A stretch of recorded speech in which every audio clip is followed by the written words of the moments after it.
Good morning, God's beloved. Good morning. Apa kabar Bapak Ibu Saudara yang terkasih? Luar biasa. Luar biasa. Hari ini tanggal 16 Februari. Cepat sekali rasanya ya. Baru saja 2 hari yang lalu kita mengucapkan Happy Valentine's kepada teman-teman ataupun orang yang kita cintai, betul ya? Saya nggak tahu itu asal-usulnya Valentine's dari kata apa, kemudian ada terjadi apa gitu kan. Tapi saya lihat postingan IG semua itu, Instagram, itu semuanya pada posting dengan kekasih mereka. Kalau yang suami istri itu ada yang posting foto pernikahan mereka. Mengekspresikan kembali bahwa mereka mengasihi orang yang mereka kasihi tersebut gitu ya. Tetapi persoalannya adalah, dalam hidup kita ini, kita sebenarnya tahu kita harus mengasihi. Tetapi itulah yang paling sulit untuk kita lakukan Bapak Ibu. Saya nggak tahu Bapak Ibu setuju atau tidak gitu. Karena esensi dari khotbah saya 2 bulan yang lalu lebih kurang, judulnya itu True Love Never Dies. Kasih yang sejati itu tidak akan pernah berhenti atau tidak akan pernah gagal, tidak akan pernah mati gitu loh. Itu cinta sejati. Cinta sejati itu hanya bisa kita temukan bahwa Tuhan mencintai kita. Betul ya Bapak Ibu ya? Nah, tapi masalahnya kita juga tahu bahwasanya Tuhan meminta kita, bukan hanya meminta, menginstruksikan. Ini perintah. Perintahnya adalah untuk kita saling mengasihi, Bapak Ibu. Dan saya rasa kalau kita terima sebuah perintah, kemudian kita coba menjalankan perintah tersebut, biasanya diawali dengan masih semangat, lakukan sekali, lakukan 2 kali, balasannya nggak dapat ya.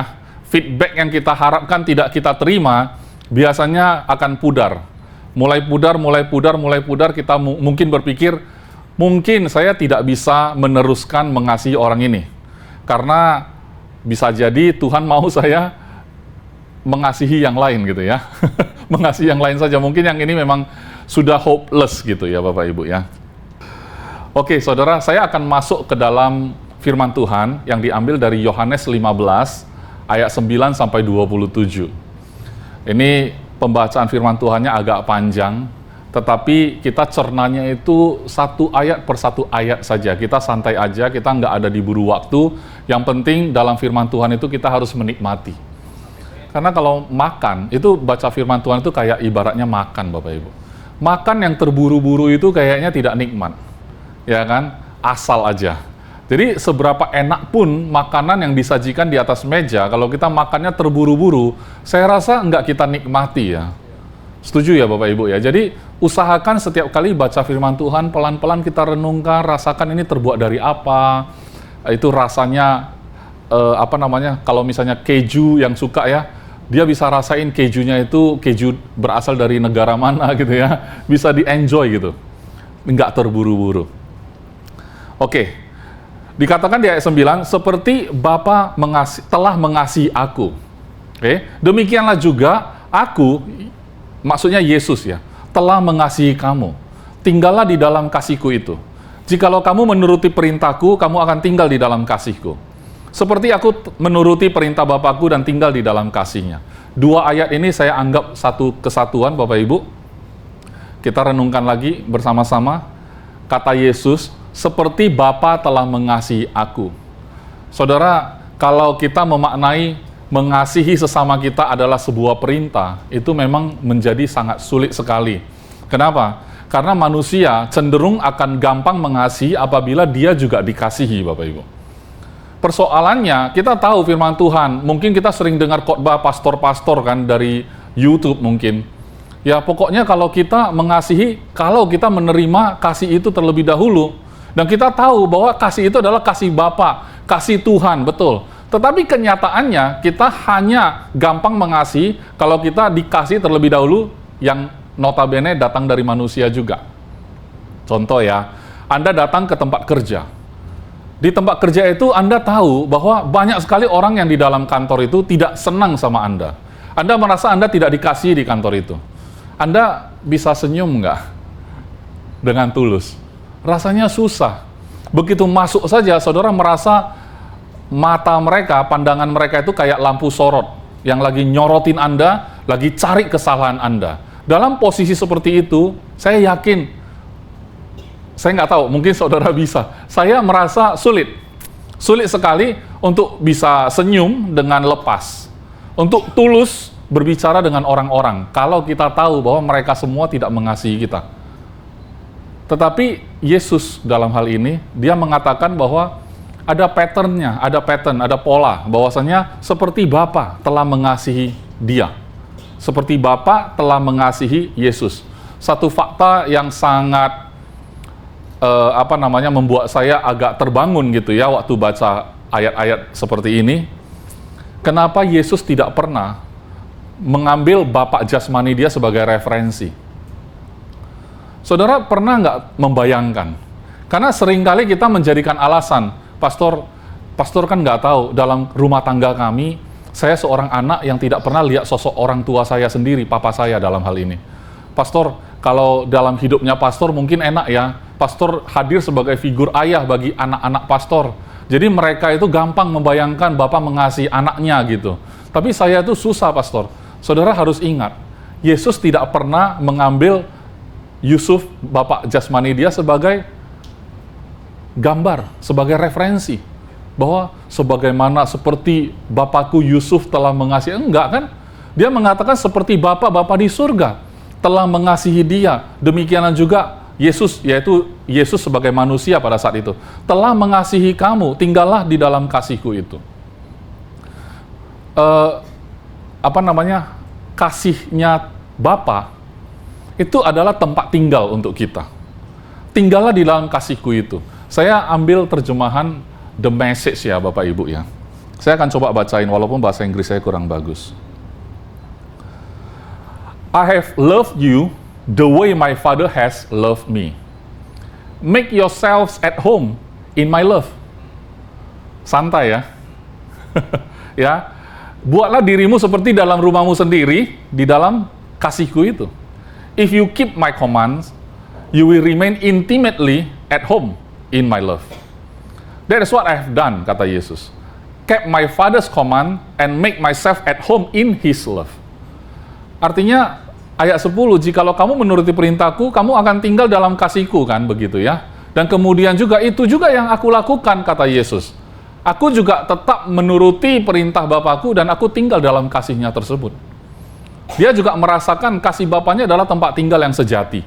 Bapak Ibu, saya nggak tahu tempat tinggal yang menurut Anda paling aman itu apa? Apakah hidup saudara yang dipenuhi dengan segala yang saudara butuh itu adalah tempat paling aman?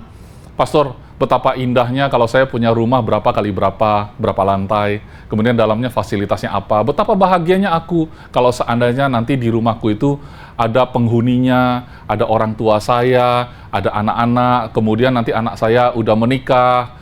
Kalau bisa tetap aja di sana. Lahirkan anak lagi jadi cucu-cucu gitu kan, kumpul satu, kumpulin semua. Mungkin saudara merasa nyamanlah hidup saudara. Itulah arti dari kehidupan yang sejati gitu ya. Mungkin saudara berpikir begitu. Saudara pengen mengarahkan hidup saudara ke sana. Salah nggak sih? Secara manusiawi itu nggak ada yang salah, Bapak Ibu. Setiap manusia punya hak untuk berekspektasi, punya hak untuk bercita-cita. Seperti apa Anda gambarkan keluarga impian yang saudara mau gitu ya. Silakan saja.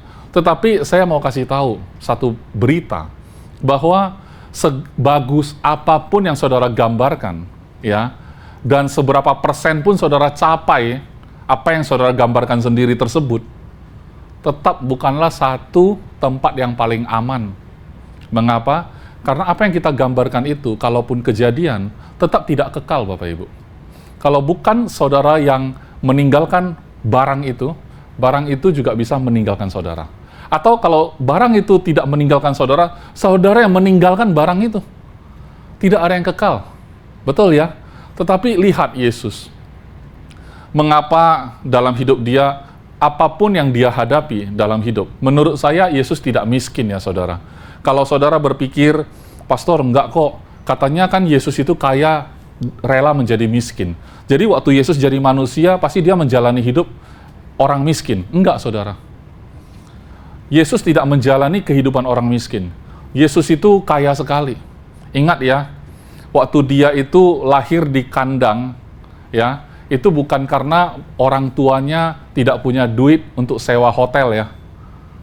Tetapi memang tidak ada tempat ya. Saudara baca lagi ulang, memang penginapan, tempat penginapan itu nggak ada tempat. Nggak tahu apa yang terjadi ya. Pokoknya pada saat itu mereka cari penginapan tidak ada. Semuanya penuh. Akhirnya dapat tempat seperti itu. Dan pada saat dia hidup, saudara-saudara ingat, Yesus itu adalah anak keturunan dari Daud. Itu keluarga terhormat. Ya, garis keturunannya bangsawan, saudara. Pakaiannya pakaian mahal. Dan dia itu penampilannya udah pasti bagus sekali. Kalau tidak, orang tidak akan tertarik pada zaman itu. Dan tutur bahasanya itu sangat berpendidikan. Ya, kalau tidak, orang-orang yang berstatus rabi tidak mau mendengarkan dia berbicara. Itu Yesus itu punya posisi status sosial, ekonomi semuanya bagus, saudara. Kalau pelayanannya itu tidak membutuhkan, tidak ada duitnya, saudara, tidak dibutuhkan namanya bendahara, betul nggak? Tapi pelayanan Yesus ada bendaharanya. Jadi Yesus itu menjalani hidup bukan yang seperti yang kita mungkin berpikir, Yesus itu kaya datang ke dunia menjadi miskin, enggak. Tetapi Yesus menjadi miskin pada saat dia naik ke atas kayu salib. Termasuk Bapa mengasihi aku, itu void pada saat dia naik ke atas kayu salib. Tapi kita minus dulu, jangan bahas Yesus di atas kayu salib. Waktu Yesus berjalan di muka bumi, dia belum naik ke atas kayu salib tuh. Apa dasar dia melakukan pelayanan? Ya ini semua, Bapak Ibu. Dia bisa mengasihi murid-muridnya yang notabene mengkhianati dia pada akhirnya, dan dia tahu pasti akan dikhianati. Tapi dia bisa meneruskan kasihnya. Kenapa bisa begitu? Dia jelaskan sainsnya. Ya, secara ilmiah, Yesus bisa mengasihi mereka yang akan mengkhianati dia karena dia memiliki kasih dari Bapanya. Amin, saudara? Saya yakin, kalau saudara dan saya hari ini memahami, mengerti gitu ya, bahwa sebenarnya modal kita ternyata kita harus paham, kita juga memiliki kasih seperti itu. Maka kalau seperti itu kita teruskan baca pun, tidak ada lagi ayat-ayat di dalam Alkitab yang membuat kita itu ragu atau menjadi khawatir, saudara. Waduh, repot nih, Tuhan memberi perintah nih. Perintah supaya saling mengasihi, repot nih. Saudara, mengasihi bukanlah sebuah performance yang untuk diukur-ukur oleh Tuhan, bukan. Tetapi mengasihi itu adalah efek daripada saudara menerima kasih Bapa. Karena Yesus sendiri mengatakan, seperti Bapa telah mengasihi aku, demikian juga aku telah mengasihi kamu. Jadi artinya, Yesus tidak sulit mengasihi. Kenapa? Karena dia punya kasih Bapa yang sempurna itu. Bekerja terlebih dahulu dalam hidup dia. Amin, saudara? Artinya, saudara dan saya juga seperti itu sebenarnya. Kalau kita berpikir gimana cara mengasihi orang ya, paling tidak orang itu harus berbuat sesuatu dulu lah. Senyumin saya dulu kayak gitu loh. Kalau sudah senyum, gini aja, nggak usah susah-susah, repot-repot. Kalau hari ini saya adalah public speaker, saya motivator, saya pembicara misalnya, saya dibayar nih. Tiba-tiba saya naik ke atas panggung, saya mulai bicara, ini adalah peserta training saya contohnya. Kalau saya lihat mereka nggak bisa senyum, saudara, saya akan coba bikin sampai orang senyum dulu, baru saya semangat. Mungkin saya telling a joke, mungkin saya membuat sesuatu yang membuat orang terima saya dulu. Saudara, betapa sulitnya kita bekerja kalau orang nggak terima kita. Betul nggak, saudara? Sulit sekali ya. Tapi Yesus tidak diterima di mana-mana, dia tetap bisa melakukannya, saudara. Kenapa? Karena penerimaan Bapa yang luar biasa itu yang membuat dia mampu, saudara. Kita tidak membutuhkan penerimaan orang dulu, saudara. Tetapi kalau kita tahu Bapa kita menerima kita, favor, perkenanan Tuhan itu mengikuti kita, nggak usah khawatir tentang orang akan suka sama kita atau tidak, saudara. Karena kalau orang akan suka sama kita, kita tahu itu favor dari Tuhan. Amin. Kalau seandainya orang tidak suka sama kita juga, tidak masalah, saudara, karena ayat berikutnya yang kita baca, itu meneguhkan siapa kita. Amin. Berikutnya, semuanya itu ku katakan kepadamu, supaya sukacitaku, Yesus ya, ada di dalam kamu, dan sukacitamu menjadi penuh. Jadi sukacita ini bisa penuh, bisa kosong gitu ya. Ya. Tapi Yesus mengatakan sukacitanya dia itu dia maunya supaya ada di dalam kita. Supaya sukacita kita menjadi penuh. Artinya sukacita manusia tidak pernah bisa membuat penuh.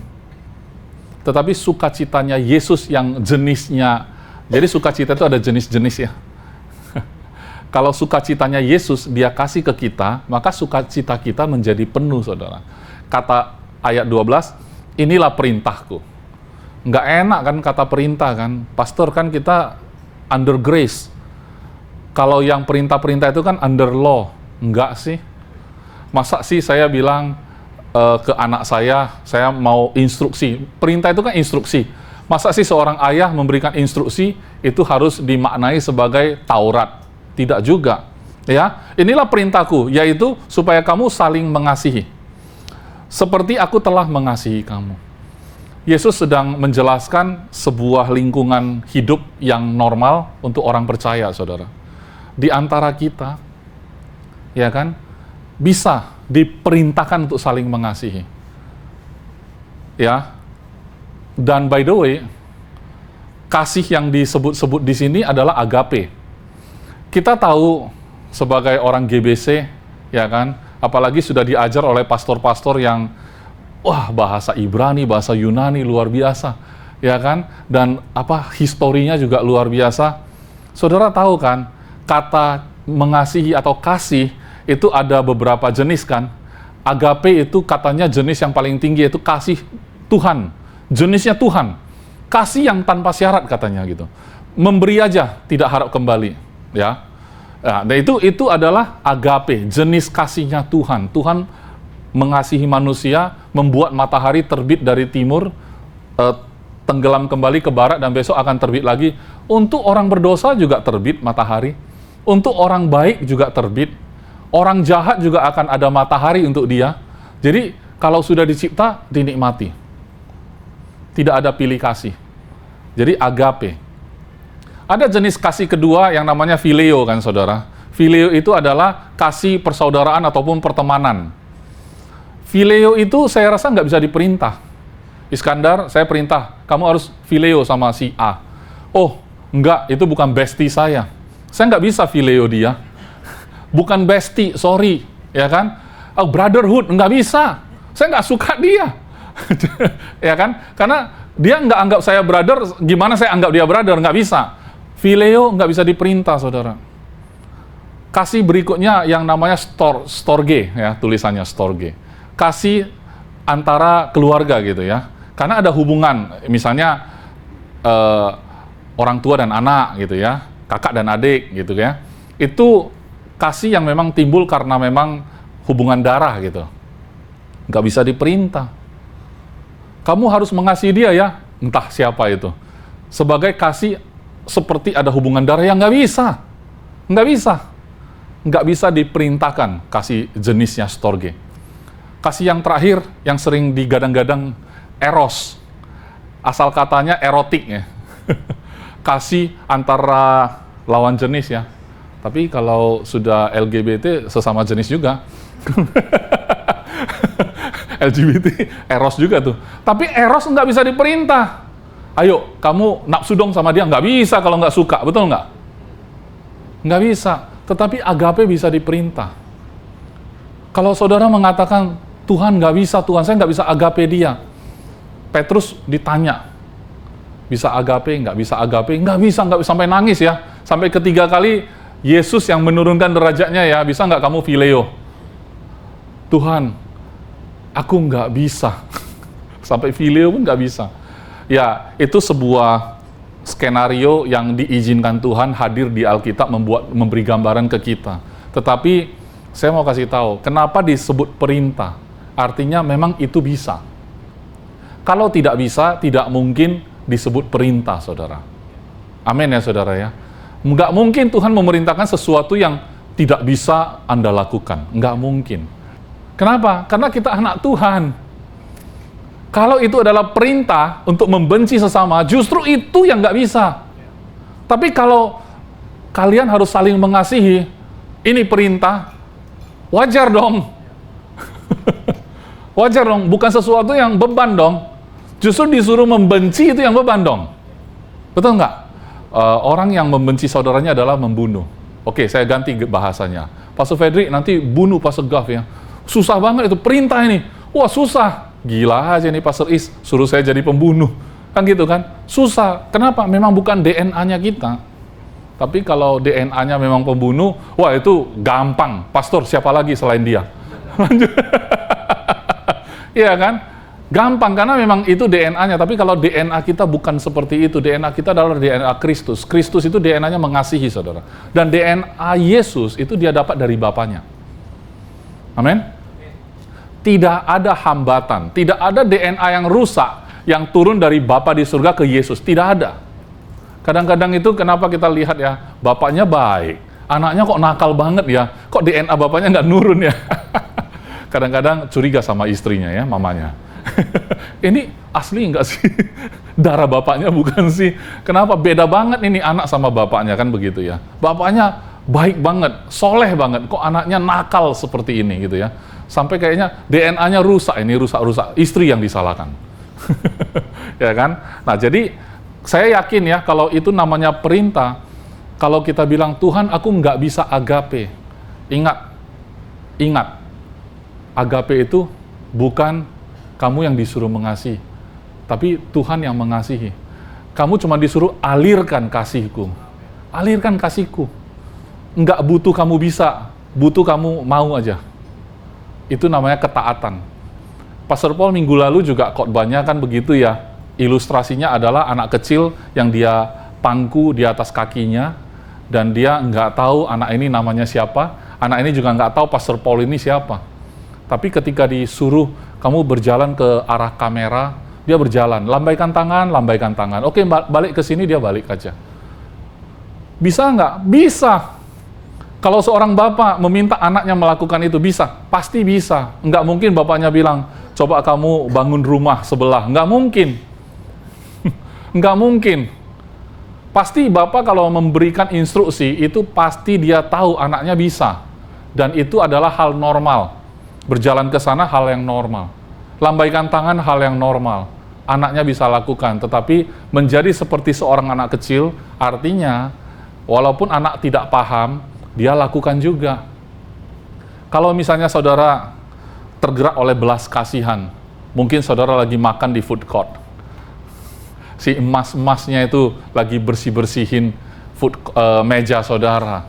Saudara bisa loh melihat wajah dia tiba-tiba tergerak belas kasihan. Pernah nggak merasakan begitu? Terus apa yang saudara lakukan? Oh, mendoakan dia kah? Rohani sekali ya. Saudara digerakkan apa? Saudara lakukan saja. Itu adalah bentuk dari praktis kehidupan berjalan bersama Tuhan, saudara. Kenapa? Karena hidup kita bukan untuk kita lagi kok.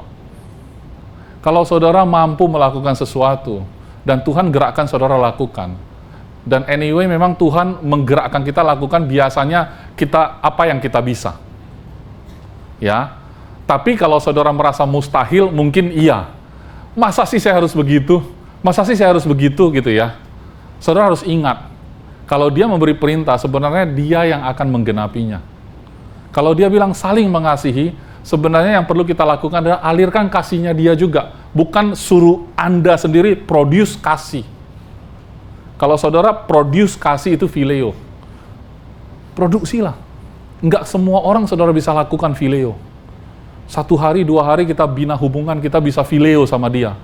Ya menjadi bestie. Ya, itu phileo. Bisa saudara kembangkan itu. Dibutuhkan waktu memang. Tapi begitu dia melakukan kesalahan, wah sulit sekali melanjutkan phileo. Kalau engkau baik sama aku jauh lebih baik sama kau. Kalau kau jahat sama aku, biar kau tahu siapa aku. Ku tunjukkan, ya kan? Itu manusia biasa, saudara. Nggak usah bangga dengan bahasa begitu. Tapi cowok biasa begitu, lebih maco bahasanya begitu ya. Kalau engkau baik sama aku jauh lebih baik. Tapi kalau kamu jahatin aku, lihat nanti pembalasanku. Cowok banget ya. Tapi sorry, semua cowok sama kayak gitu. Nggak ada nilai plusnya. Ya, yang ada nilai plus itu, walaupun kau jahat sama aku tetap baik. Cowok-cowok lain yang maco-maco itu, ya dia bilang bodoh ini cowok. Masa udah dijahatin masih baik juga. Tapi memang itu yang Beda kan harusnya. Tetapi makanya orang Kristen bilang kan, berikan kalau ditampar kiri kasih kanan ya. Bodoh. Kalau orang dunia bilang bodoh, tetapi itu memang kiasan, saudara. Saya yakin ya, kita bukan disuruh untuk kalau ditampar kiri kasih kanan itu dalam bentuk fisik ya. Saya yakin bukan seperti itu.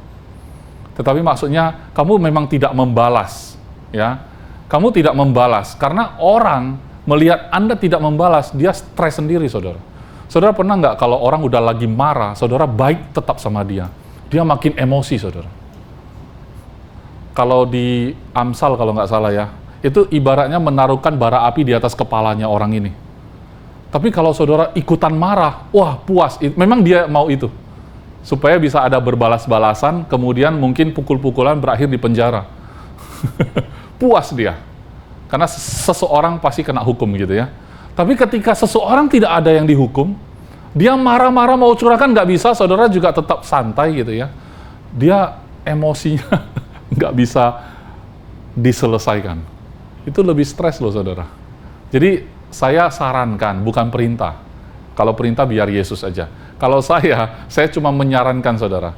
Ketika orang mungkin, ini reminder untuk saya juga. Kalau dia nggak suka sama saudara, dia marah-marah sama saudara, saudara nggak usah melanjutkan, ya. Melanjutkan. Saya ngomong untuk diri saya juga. Kalau saudara ikut melanjutkannya lagi, itulah letak kepuasan dia. Ya. Kalau saudara sepertinya tidak melanjutkan emosinya dia, saya yakin dia pasti lebih panas lagi sebenarnya. Tapi tujuan kita nggak balas bukan bikin dia panas terus nanti stroke, bukan. Tapi saudara akan melihat masalah kelar dengan sederhana. Kalau saudara berbalas pantun terus, masalah nggak kelar-kelar, saudara. Nanti itu kebencian, itu nurun sampai anak cucu. Diomongin terus, nggak pernah selesai. Itu bisa sampai ke anak cucu, ya. Sesuatu dendam yang belum selesai, dia cerita ke anak. Anak cerita-cerita sampai bangsa-bangsa. Luar biasa, ya. Antara bangsa itu nggak pernah akur. Gara-gara apa? Diceritain terus, turun-menurun. Ya, sampai kepada anak cucu, anak cicit, ya. Itu yang menyebabkan seperti itu. Berikutnya, ayat 13. Ayat 13. Tidak ada kasih yang lebih besar daripada kasih seorang yang memberikan nyawanya untuk sahabat-sahabatnya. Kamu adalah sahabatku, jikalau kamu berbuat apa yang kuperintahkan kepadamu. Saudara, gini ya, bicara tentang memberi nyawa, saya rasa tidak relevan. Kita juga bukan di dunia yang mungkin lagi perang gitu ya, tiba-tiba sahabat kita itu mau diancam, dibunuh. Terus kita bilang, jangan bunuh dia, bunuh aku saja. Heroik sekali. Sekali lagi, saya maknai ini bukan sesuatu yang gimana kita menunjukkan sebuah kasih, ekspresi gitu ya. Ekspresi kita mengasihi seseorang, yaitu memberikan nyawa kita untuk orang itu. Emang ada orang yang menuntut nyawa kita? Enggak. Tapi kalau zaman modern ini, saudara, saya memaknai, ya kan, saudara pernah dengar nggak istilah time is money, saudara? Waktu adalah uang. Segala-galanya itu dihitung dengan satuan uang. Ya, saya bicara sama Anda habis 2 jam, ini setara sama penghasilan saya selama 2 jam, itu lebih kurang misalnya 5 juta saya habis loh, bicara sama kamu sia-sia, 5 juta saya melayang. Semua dikalkulasi pakai uang. Time is money. Kalau saya nggak bicara sama kamu, saya keluar sana, mungkin saya bisa menghasilkan sudah 5 juta. Saya habisin waktu, saya habis sama kamu. Saudara cuma waste time. Tapi saya mau bilang, time is life, bukan money. Kalau saudara nggak paham, saudara harus ke ICU jalan-jalan, saudara ya. Coba jalan-jalan ke ICU. Apakah mereka mendefinisikan time is money atau time is life? Karena money cannot buy your lifetime. Ya, ada uang banyak, mau extend 2 hari lagi pun belum tentu bisa. Iya dipasangin ini, oksigen, tetapi organnya sudah nggak bisa, saudara. Duit masih ada, tapi tubuhnya, fisiknya sudah nggak bisa. Life is over. Time is over. Life is ended. Artinya, nyawa itu, karena bahasa Indonesia nyawa, tapi kan bahasa Inggrisnya life kan, giving his life. Tidak ada kasih yang lebih besar daripada seorang memberikan hidupnya, saudara. Nyawa itu hidup. Memberi hidup itu bukan berarti matiin nyawamu untuk dia, bukan. Kamu spend time sama dia, kamu korbankan perasaanmu, kamu habisin lifetime-mu bersama dia pun, itu namanya memberi nyawa, saudara. Saya sering joking sama istri saya, kali ini kamu beli hadiah apa untuk ulang tahun perkawinan kita? Saya bilang, nyawaku aja udah kukasih kok. Itu ciri-ciri cowok pelit, saudara.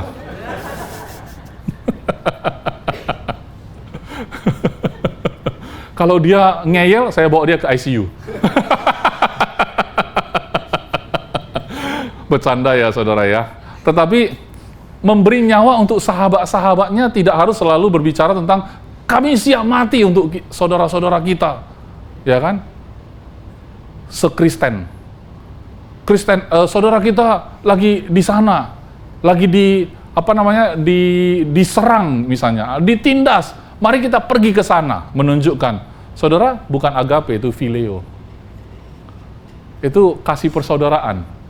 Ya, tentang itu tidak usah Kristen. Semua agama begitu, ada rasa solidaritasnya. Tanpa agama juga ada rasa solidaritas sejenis itu. Kemanusiaan sudah berbicara seperti itu. Tidak perlu harus repot-repotin agama deh. Nggak usah repot-repotin tentang Tuhan-Tuhan deh. Semua manusia umumnya sudah bisa begitu. Nggak usah manusia, sorry, maaf, saya turunkan derajatnya. Bukan manusia, hewan pun bisa begitu, saudara, betul nggak sih? Ada rasa solidaritasnya. Ya, coba kalau misalnya kumpulan di sana ada apa nih, harimau terlalu serem. Di sebuah hutan gitu ya, kita ganggu aja monyet. Kita ganggu aja satu monyet. Datang nggak monyet-monyet lain? Pasti datang gitu loh. Oh, berarti monyet ada phileo juga, kan gitu. Dia nggak mau dong kalangan monyet ini diserang sama manusia. Dia serang balik gitu loh. Ya, nah seperti itu ya, saudara ya. Jadi memberikan nyawa bukan berbicara tentang memberikan nyawa kita mati untuk seseorang, bukan, tapi berbagi hidup saudara. Saya tahu sulit sekali rasanya kadang-kadang, karena sepanjang pengalaman yang kami hadapi pelayanan gitu ya, dari kami masih muda sampai hari ini, masih muda tetap ya, tetapi ya paling tidak 20 tahunan ada lah ya bicara tentang pelayanan. 20 tahunan ini kita banyak ketemu orang yang dimana kita sebenarnya sudah bicara, rasanya sia-sia, saudara. Saya juga salah satu yang nggak suka pelayanan adalah konseling. Tapi bahaya nih. 2 bulan lalu saya khotbah di sini, saya bilang saya nggak suka jadi pastor karena salah satu pelayanan adalah menguburkan orang kan. Tapi saya harus lakukan itu bulan lalu. Ya kan? Saya nggak suka konseling. Nanti datang orang konseling. Konseling nggak apa-apa lah ya. Tapi tahu nggak apa yang saya nggak suka dari konseling? Karena pada saat kita menyediakan waktu, ternyata mereka itu nggak siap dengar. Mereka maunya kita yang dengar. Ya. Dan biasanya kalau konseling itu katakanlah suami istri, dua-dua duduk di depan kita, biasanya mereka akan bergantian cerita versi mereka, betul kan, saudara? Nah, ketika kita baru mau ngomong, dia lanjut tuh, suami atau istrinya, lanjut. Kita baru mau ngomong, lanjut lagi. Jadi sebenarnya mereka pengen cerita doang, bukan pengen mendengar.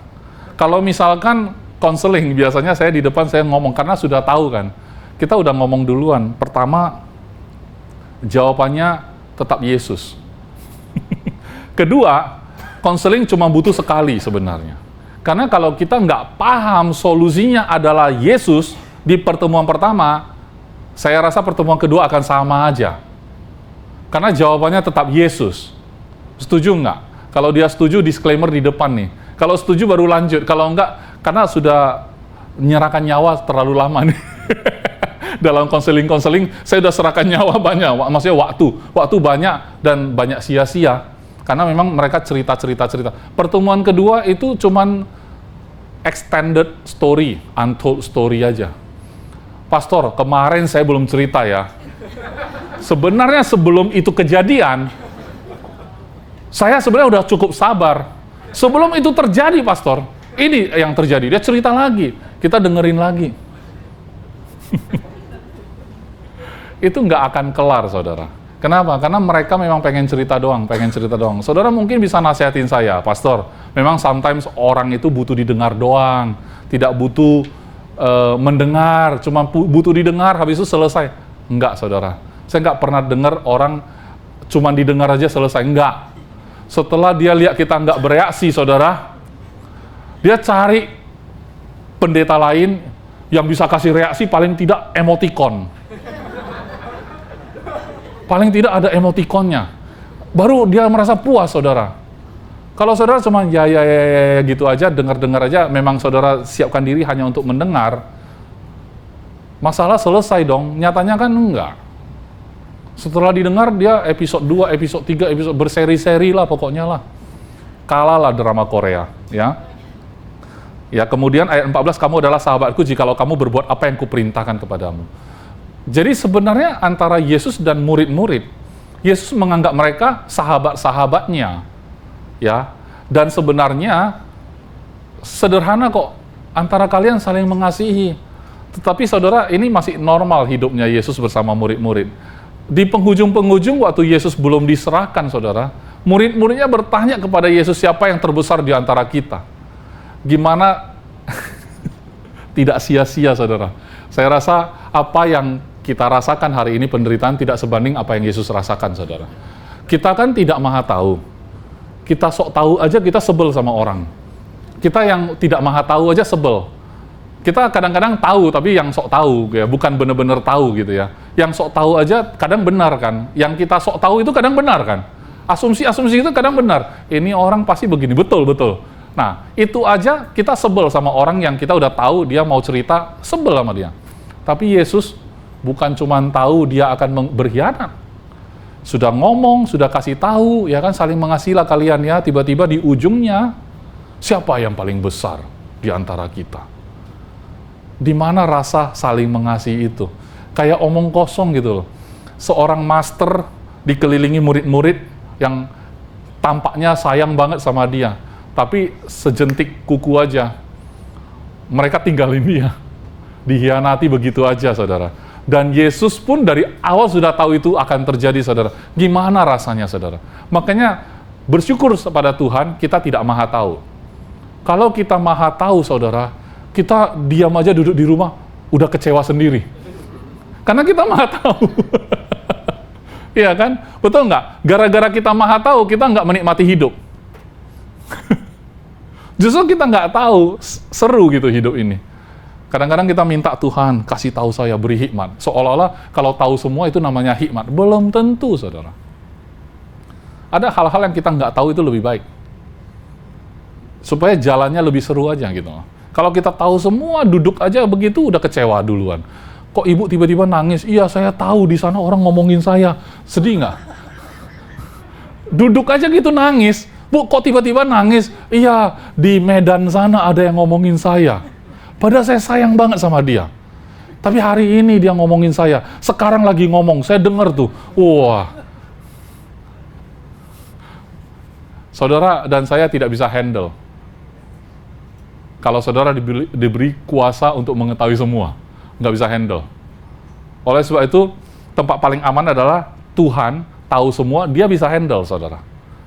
Dan dia minta kita tinggal di dalamnya. Di dalam kasihnya kita tinggal, itu tempat tinggal kita. Kasih Tuhan menjadi satu tempat tinggal. Amin, saudara? Tempat tinggal yang bukan notabene-nya rumah, bukan. Tetapi rumah apapun yang saudara tempatin, saudara tinggal dalam kasih Bapa. Itu tempat tinggal yang paling aman. Saudara tahu saudara dikasihi, itu paling aman. Kalau saudara tahu saudara dibenci di luar sana, tapi saudara lebih tahu saudara dikasihi Bapa, itu lebih penting. Tapi saudara tahu saudara diomongin di belakang, nggak apa-apa. Yang penting saudara tahu saudara dikasihi Bapa, itu tempat tinggal saudara, bukan yang di luar itu. Amin. Ayat 15.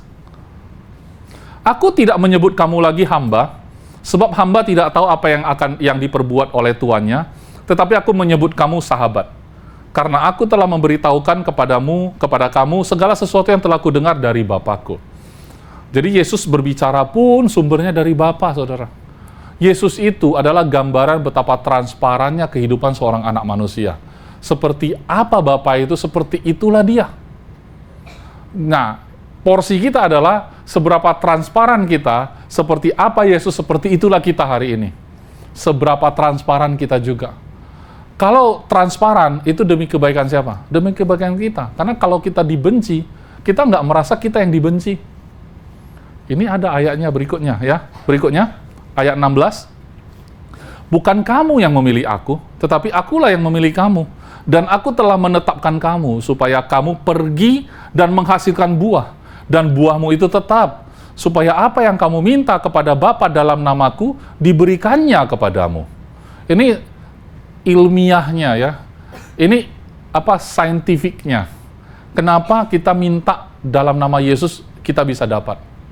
Bukan karena kita hebat, karena memang kita tahu kita tinggal dalam kasih Bapa, kita juga sudah dipilih, kemudian kita ditetapkan oleh Dia untuk menghasilkan buah, dan buah itu tetap.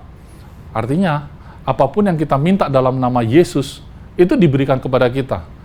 Semakin kita transparan, semakin kita merasa bukan kita lagi yang hidup, semakin kita paham itu, saudara, tidak ada lagi halangan yang membuat kita ragu.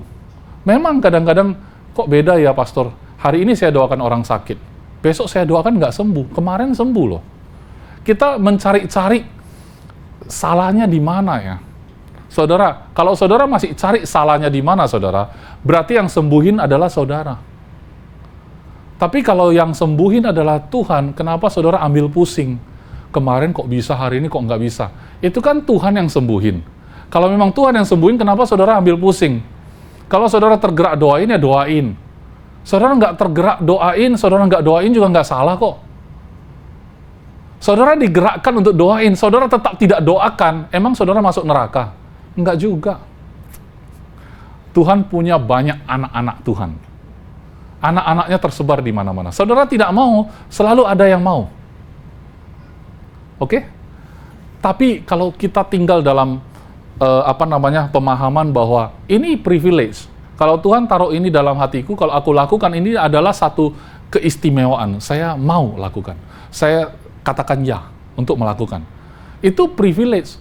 Kalau saudara tidak lakukan, orang lain yang akan lakukan juga. Tuhan menggerakkan semua hati anak-anaknya. Amin? Ya?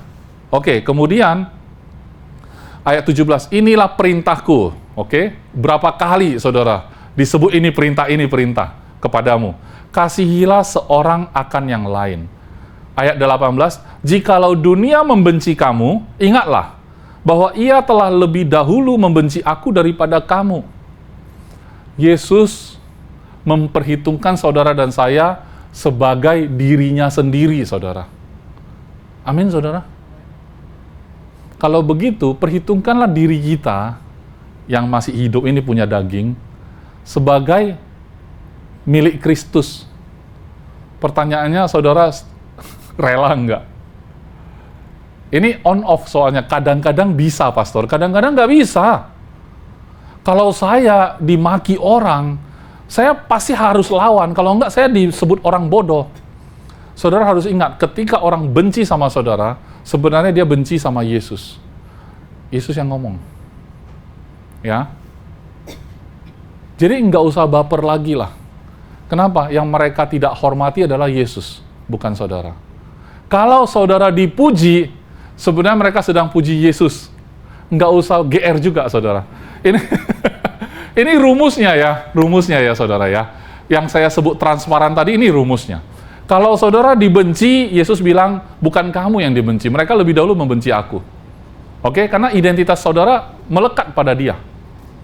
Sama dengan waktu dipuji. Oke? Jadi kalau dibenci tidak usah down, dipuji tidak usah melayang. Kenapa? Karena kita terpaut sama Kristus. Amin? Oke, berikutnya. Sekiranya kamu dari dunia, tentulah dunia mengasihi kamu sebagai miliknya. Ya, phileo lah kita di antara dunia ini. Ya, brotherhood, ya. Oke? Pokoknya Bila perlu sumpah pakai darah. Darah diteteskan, minum darahnya. Biar kita punya satu darah gitu ya, sedarah. Jadi dari filio bisa storge juga, pakai darah yang diteteskan itu. Tapi bukan agape kan, betul nggak? Jadi sekiranya kamu dari dunia, tentulah dunia mengasihi kamu sebagai miliknya. Tetapi karena kamu bukan dari dunia, melainkan aku telah memilih kamu dari dunia, sebab itulah dunia membenci kamu. Saudara harus tahu aja gitu, tahu. Yesus sudah pernah ngomong ini rupanya. Jadi sesuatu yang wajar ketika dunia rasanya tidak bersahabat sama kita. Itu bukan persoalan, karena dunia bukan rumahmu. Rumahmu adalah kasih Bapa. Kita tetap live in this world, tapi sebenarnya rumah kita adalah kasih Bapa tadi itu. Jadi yang menaungi kita adalah kasih Bapa dari ayat yang kita baca di pertama kali. Kemudian berikutnya ayat 20, ingatlah apa yang telah kukatakan kepadamu. Seorang hamba tidaklah lebih tinggi daripada tuannya. Jikalau mereka telah menganiaya aku, mereka juga akan menganiaya kamu. Jikalau mereka telah menuruti firmanku, mereka juga akan menuruti perkataanmu. Jadi kalau di dunia ini Yesus saja menderita. Maksudnya Pastor Paul ngomong kemarin, kalau Yesus saja menjalaninya dengan tidak mudah, kenapa kita orang-orang grace mengekspek hidup kita itu mudah? Yesus itu grace itu sendiri, bukan under grace dia. Dia itu grace itu sendiri. Rasul-rasul itu under grace. Dia orang yang preach grace paling akurat. Tidak mungkin ada pastor di dunia ini yang masih hidup hari ini, ya, di dunia, bisa preach the gospel of grace itu lebih bagus dari para rasul zaman dulu. Betul tidak? Mereka paling presisi, para rasul. Dan rasul itu juga menjalaninya tidak mudah. Kenapa kita orang-orang yang under grace doang cuma belajar sedikit saja, kita merasa hidup kita harusnya senang. Hal-hal yang tidak enak itu harusnya nggak ada. Loh, kok bisa saudara berpikir begitu? Sedangkan para rasul expect itu.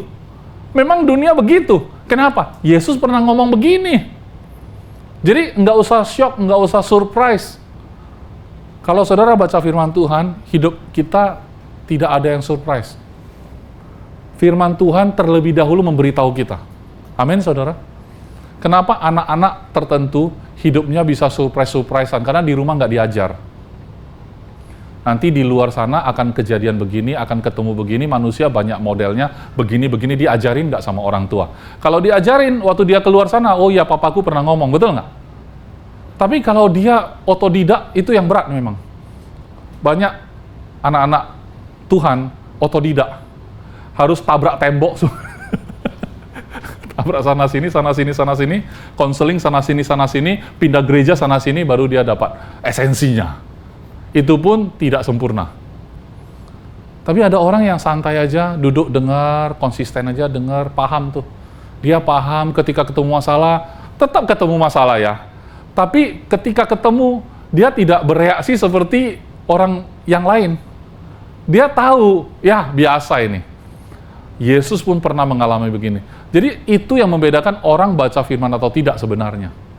Ini bukan untuk condemn saudara ya. Tetapi saya cuma mau jelasin. Scientifically memang ada perbedaan antara orang yang baca firman dan orang yang tidak baca firman.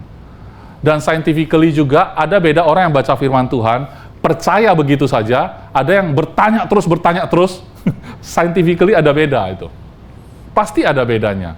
Itu sebabnya kenapa orang yang duduk di gereja yang sama, dengerin khotbah pendeta yang sama, tapi efeknya bisa beda-beda, receptionnya beda, penerimaannya beda. Ya, dikatakan tidak ada satu orang pun yang masuk kerajaan Allah kalau tidak menjadi sama seperti anak kecil ini. Kita memaknai anak kecil kan beda-beda. Oh, maksudnya harus bodoh gitu ya. Maksudnya harus tidak paham apa-apa gitu ya. Enggak, ada yang memaknainya yang lain-lain lagi gitu. Oh, maksudnya tidak mampu gitu ya. Anak-anak kan tidak mampu. Jadi kita lihat dari sisi ketidakmampuan. Bahasa Inggris ketidakmampuan itu penyakit sebenarnya. Kalau dalam bahasa asuransi. Ya, ketidakmampuan.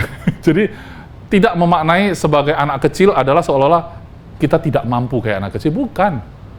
Just simply meaning polos. Anak kecil tidak pernah banyak nanya gitu. Karena dia percaya. Dia patuh begitu saja. Tidak banyak reasoning dalam pikiran dia. Itu aja sebenarnya. Bukan soal tidak mampu. Kan Tuhan juga suruh dia jalan sesuatu yang dia mampu gitu ya. Tidak ada urusan sama saudara mampu atau enggak sebenarnya. Kalau Tuhan berfirman, saudara baca, nggak usah pikirin saudara mampu atau enggak. Toh yang lakuin dia juga nanti, melalui hidupmu. Amin. Kemudian berikutnya, tetapi semuanya itu akan mereka lakukan terhadap kamu karena namaku, sebab mereka tidak mengenal dia yang telah mengutus aku. Jadi kalau orang menganiaya orang-orang percaya pada zaman dulu, ini murid-murid ya spesifik ya, yang nantinya akan berubah menjadi rasul ya. Jadi Yesus bicara sama murid-murid yang belum bertransformasi ya saudara. Saudara kalau baca Gospel, Matius, Markus, Lukas, Yohanes, itu ada interaksi antara Yesus dan murid-murid. Itu agak belum jadilah muridnya itu. Tahu nggak kenapa? Karena nanti di ayat penutup, sebenarnya Roh Kudus ini berperan, saudara. Kenapa murid-murid bisa jadi rasul? Karena Roh Kudus turun dalam hidup para murid, baru menyatu menjadi rasul. Nah, saudara, privilege-nya bukan kayak murid sebelum ada Roh Kudus, tetapi privilege saudara dan saya adalah seperti rasul-rasul yang sudah terima Roh Kudus. Amin. Dan itu sebuah shortcut yang luar biasa.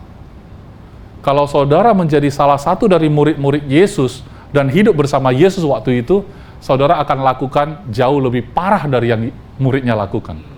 Saudara sekarang kan kalau baca, ya kan, Petrus menyangkal Yesus sebelum ayam berkokok 3 kali. Saudara baca senyum-senyum, seolah-olah kalau saudara jadi dia tidak akan begitu. Biasa begitu. Kalau kita nonton film, kita lihat karakternya nih. Wah, kalau saya jadi dia, saya bodoh banget kayak dia. Saya nggak mau kayak dia, betul kan? Tapi begitu masuk ke dalam, saudara berbuat lebih parah dari dia.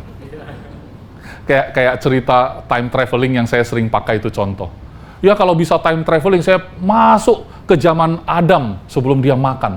Saya akan stop dia makan buah itu. Betul kan? Pengen kayak gitu, jadi hero kan? Ternyata begitu pulang ke mesin waktu, saudara jadi ular itu. Saudaralah yang bikin dia makan rupanya. Mengacaukan lebih parah kan gitu. Oke, berikutnya. Sekiranya aku tidak datang dan tidak berkata-kata kepada mereka, mereka tentu tidak berdosa. Tetapi sekarang mereka tidak mempunyai dalih bagi dosa mereka. Barang siapa membenci aku, ia membenci juga Bapakku. Artinya gini loh, kalau orang sudah melihat apa yang Yesus lakukan, kalau belum melihat sih oke. Sekarang Yesus satu demi satu sudah memenuhi, menggenapi. Semua yang Yesus lakukan, tindak tanduknya itu menggenapi apa yang ada di dalam perjanjian lama. Apa yang ada di dalam kitab para nabi, satu-satu digenapi, saudara. Sekarang masih juga menyangkal. Memang dasar mereka akan membenci Yesus. Mereka yang justru menyalibkan Yesus. Walaupun mereka tahu, ini menggenapi loh yang lalu itu. Kitab para nabi yang kami tahu, sebenarnya merujuk pada orang ini. Tapi salibkan dia. Kenapa? Gara-gara orang ini kita bokang kau. Iya. Orang-orang ahli Taurat itu tidak ada bisnis lagi kalau Mesiasnya benar-benar datang. Berarti kan persembahan korban tidak perlu lagi. Apa tugas mereka? Jobless. Makanya nggak senang. Tuhan, walaupun menggenapi apa yang sudah menjadi agenda, ya. Orang Israel itu ngerti agenda loh sebenarnya. Ini zamannya ini zamannya. Dia bisa baca sebenarnya. Sebenarnya kalau mau jujur, mereka tahulah Yesus itu Mesias sebenarnya. Karena semua bukti mengarah ke sana.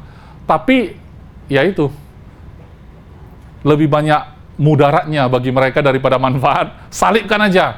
Tapi dengan kebodohan itu, mereka menggenapi juga apa yang Bapak mau. Kalau tidak disalibkan hari ini, saudara dan saya, tidak beroleh pengampunan juga sih. Jadi kita berutang budi sama orang-orang yang mengatakan salibkan dia gitu ya. Yesus bilang ampuni mereka tidak tahu apa yang mereka lakukan. Tusuk, dung. Tapi gara-gara mereka lah tergenapi karya salib Yesus Kristus bagi kita. Amin.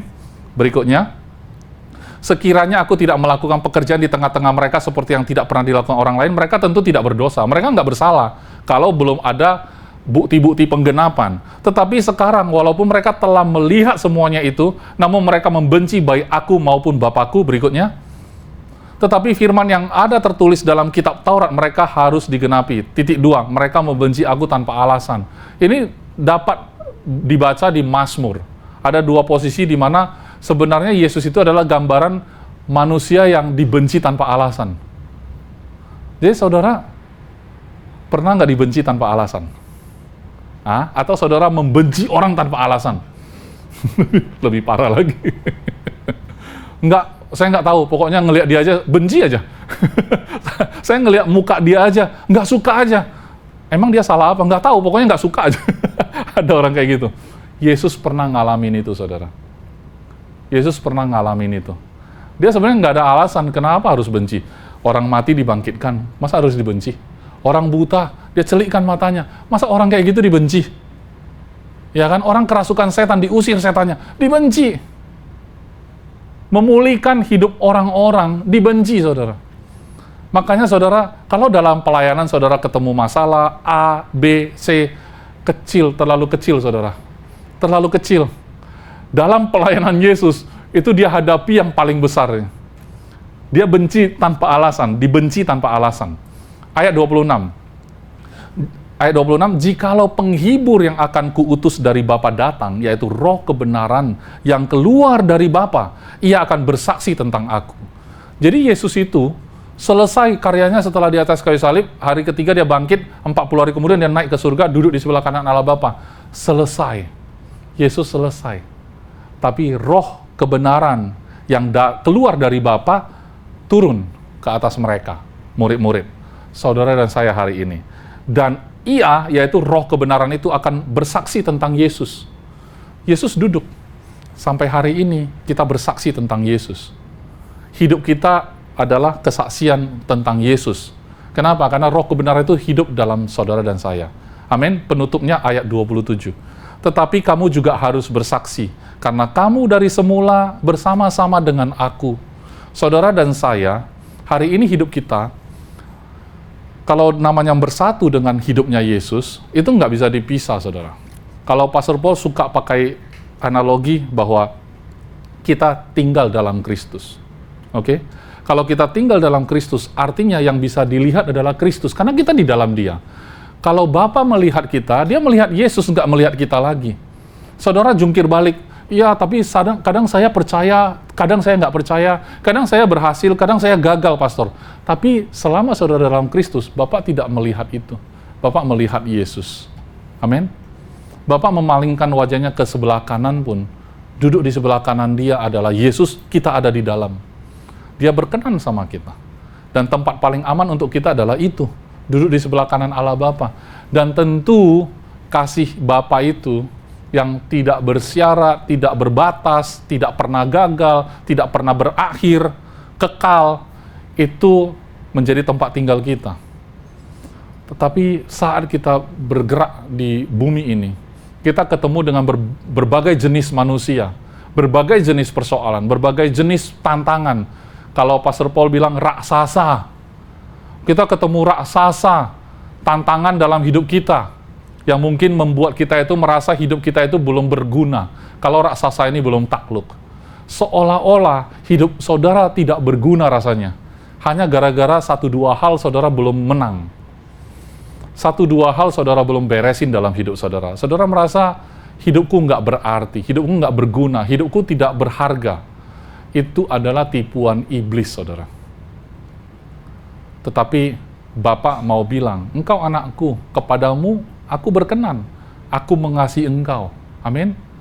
Dan ketika Bapak melihat saudara, Dia selalu tersenyum. Tidak ada yang namanya kemarahan lagi, menyaksikan, mana anakku, mana? Kenapa kamu masih begini? Kenapa kamu masih begitu? Enggak. Dia menerima kita apa adanya.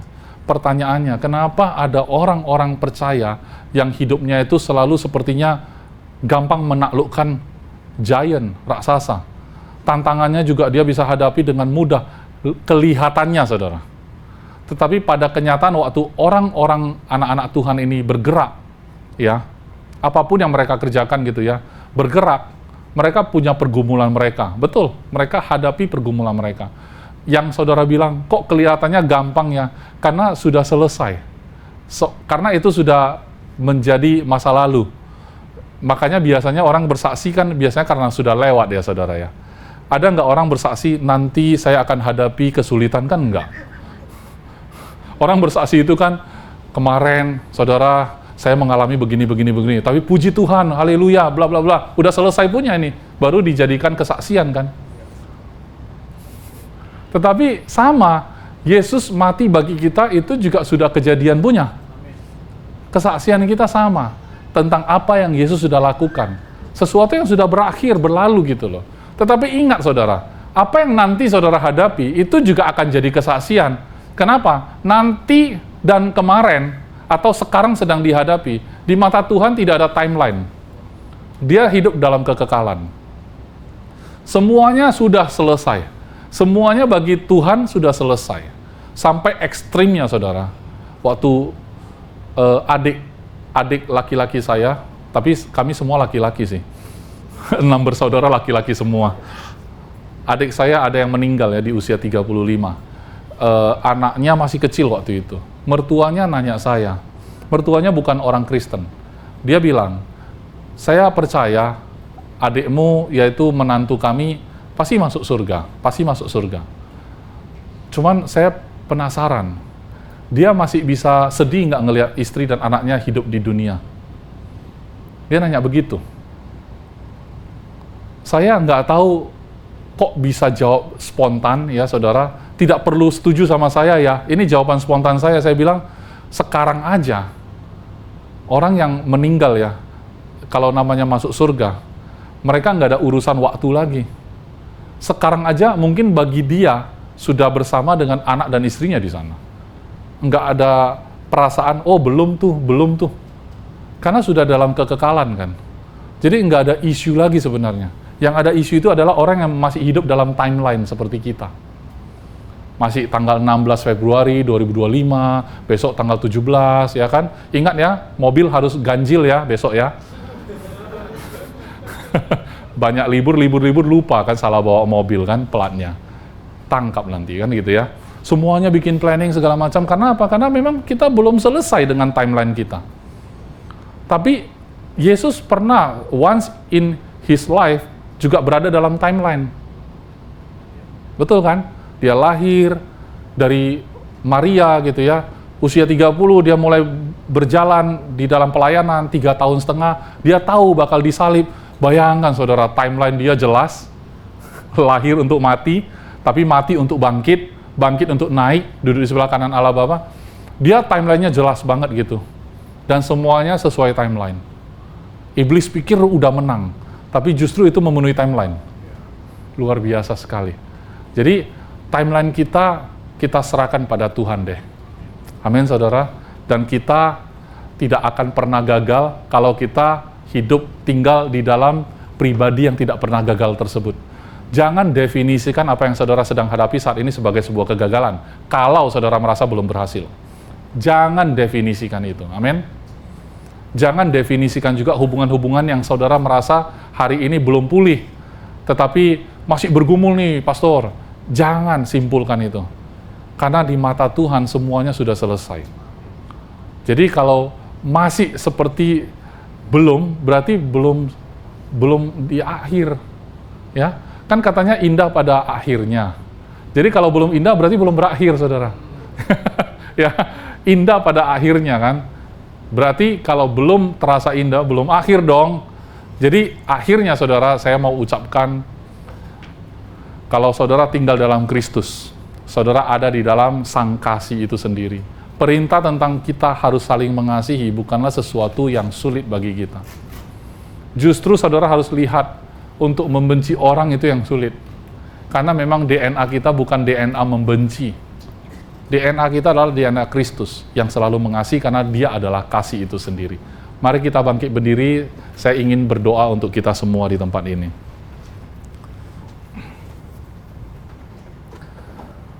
Bapa yang baik, Sekali lagi kami datang ke hadapan-Mu di dalam nama Yesus Kristus. Kami mengucapkan syukur buat hidup yang sudah Engkau berikan kepada kami. Bahkan pada hari ini ketika kami baca dari Yohanes 15 ayat 9 sampai 27, kami menyaksikan betapa Engkau pada saat Engkau sendiri datang ke atas muka bumi mengambil wujud seorang manusia pun. Engkau melakukannya itu karena Engkau menerima kasih dari Bapa. Dan kami percaya, seperti apa yang Engkau jalani dalam kehidupan-Mu selama di atas muka bumi ini, seperti itu jugalah kami harus menjalani hidup kami. Karena pada saat Engkau masih memberikan waktu kepada kami untuk berjalan di atas timeline, di atas muka bumi ini, maka ini sebuah peluang, ini sebuah privilege bagi kami, anak-anak-Mu, untuk mengekspresikan, mengizinkan kasih dari Bapa itu tersalur kepada orang-orang yang Kau kasihi juga di sekeliling kami, melalui hidup kami masing-masing. Terima kasih Tuhan, melalui pemberitaan firman-Mu, kami diingatkan bahwa hidup kami bukanlah milik kami lagi, tetapi milik Engkau, Tuhan Yesus. Terima kasih juga Engkau sudah mengingatkan bahwa identitas kami terpaut dengan identitas Engkau, dan identitas ini tidak bisa diganggu-gugat. Tidak ada yang bisa memisahkan dari kasih-Mu, memisahkan kami dari kasih-Mu. Oleh sebab itu, biarlah izinkan kasih-Mu itu berjalan, mengalir melalui hidup kami. Sehingga setiap kali bila kami melihat ada kehidupan orang-orang yang berubah oleh karena apa yang kami ucapkan, karena kasih yang kami sampaikan, kami sentuh hidup mereka, kami tahu bahwa itu adalah Engkau, bukan kami sendiri. Terima kasih Tuhan Yesus. Kami benar-benar bersyukur untuk keluarga besar di God's Beloved Church di tempat ini. Tuhan, Kau persatukan kami, tentu ada tujuannya. Tuhan, Kau pererat kami di dalam ikatan kasih seperti yang Kau perintahkan. Di antara kami, sewajarnya kami saling mengasihi. Tuhan, terima kasih. Engkau yang memberikan, menambahkan satu demi satu anggota baru di tempat ini. Tetapi jauh dari itu, kami ingin setiap orang yang sudah ada di tempat ini atau yang akan bergabung nanti, Tuhan, bisa merasakan kasih-Mu mengalir dalam hidup mereka. Terima kasih Bapa, terima kasih. Terima kasih buat hari ini. Teruslah berbicara kepada setiap kami yang ada di tempat ini dan keluarga kami. Berbicara terus dalam sehari-hari dalam hidup kami. Terima kasih Bapa untuk kasih-Mu yang luar biasa ini. Dalam nama Yesus, semua yang sudah diberkati sama-sama katakan, amin.